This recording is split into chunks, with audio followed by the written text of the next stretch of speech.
On show आपके काफ़ी contacts हुए रहेंगे जजेस के साथ, ठीक है, वेल नोन पर्सनालिटी के साथ। वो होने के बाद आप समझ गए मैं क्या कहना चाहिए। कभी नहीं, किसी ने नहीं, वो एक फोन होने के तक बाद किसी ने बोला है कि यार गीत सागर आ जाओ? नहीं। मेरी ये बात सही है कि पिछले 10-12 सालों में सोनू जी से 1-2 बार बात हुई है, 2-3 बार हुई होगी, पर अदरवाइज नेवर, किसी ने भी नहीं। इनफैक्ट मैं एक मंजर कभी नहीं भूलूंगा कि मैं शो जीता हूँ और चैनल के लोग सारे सामने खड़े हैं।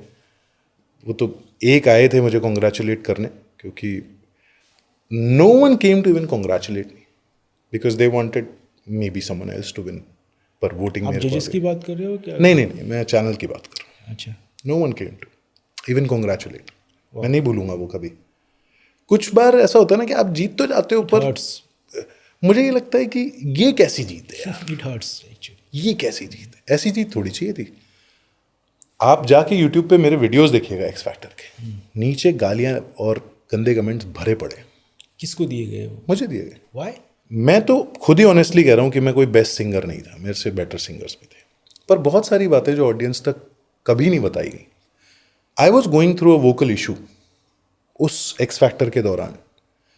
मेरे नाक में 70% एडेनॉइड्स बढ़ गए थे, जो एक मेडिकल कंडीशन है। मेरे उससे क्या होता है, आपकी ब्रीदिंग 30% हो जाती है, आप बहुत ज़ोर से स्नोर करने लगते हो। ये सब हो रहा था मेरे साथ। पर इस बारे में अगर सिंपैथी बांटनी है, क्योंकि मैंने देखा 40-40, 50-50 साल के लोग आंसू बहा रहे हैं और रो रहे हैं, हम अपने घर से दूर हैं, तो ऐसे बात करें जैसे बॉर्डर पे है। हम अपने घर से दूर हैं, हमारे घर वालों का कौन ख्याल रख रहा हो, तो मत करो। 45-45, 50-50 साल के लोग आंसू ऐसे बहा रहे जैसे बॉर्डर पे खड़े। भाई तुमको म्यूजिक कंपटीशन में हो, तुमको ये करना था, तुम आए हो, तुम गा रहे हो, तुम्हारी किस्मत है अच्छी, तो तुम रोने लगे हो। तो अगर यही सिंपैथी दिखानी थी तो मेरे पास सिंपैथी के बहुत रीजंस थे।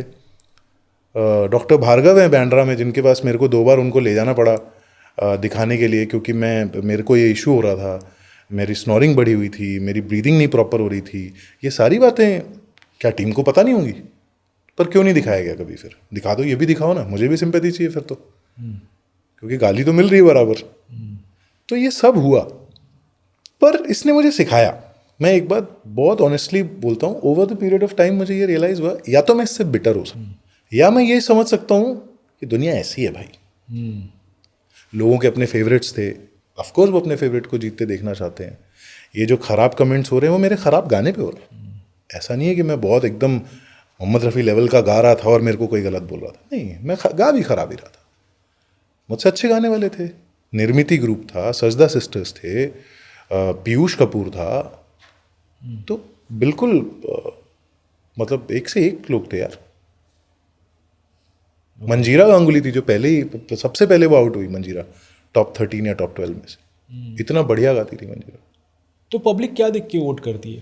देखिए पब्लिक का तो मुझे नहीं पता, क्योंकि सिर्फ गाना देख के देना चाहिए वैसे तो, पर शायद लोग सिंपैथी देख के देते हैं। ड्रामा, ड्रामा, हाँ ड्रामा देख के तो देते इसलिए हैं। ड्रामा क्रिएट किया जाता बिग बॉस हाँ, शायद full इसीलिए इतना बड़ा हिट है, क्योंकि बिग बॉस से क्या है सीखने को? Most negative. टॉक्सिसिटी से भरा शो है मेरे हिसाब से, तो भरा हुआ है टॉक्सिसिटी से। तो पर इतने सीजन्स हो गए, लोग दुनिया देख रही है, तो दुनिया के भरोसे चलने, देखो मुझे दुनिया जिस रास्ते जा रही है उस रास्ते जाना होता तो आर्टिस्ट ही नहीं बनते आप शायद। करेक्ट।